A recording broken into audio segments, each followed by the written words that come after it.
بسم الله الرحمن الرحيم. طبعا هذه القصيدة باللغة الفصحى، ولكني يعني أقولها بالطرق الشامي. نعم.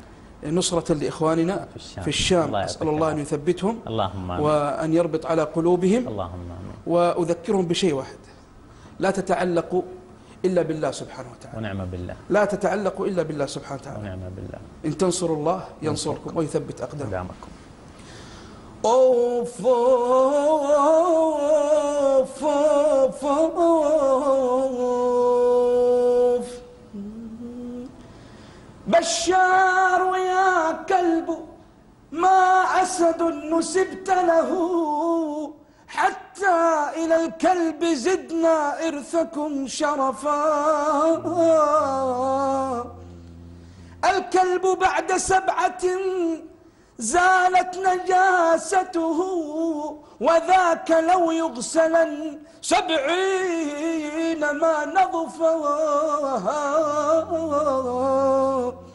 الكلب ما عض يدا يوما تمد له، وغير طبع الوفاء والله ما عرفا. ملأتم الشام أفعالا مقرفة، والشام ينفي بعون واحد القرفا. هذه بشائر نصر لاح بارقها، والظلم وجهه قد غار منكسفا.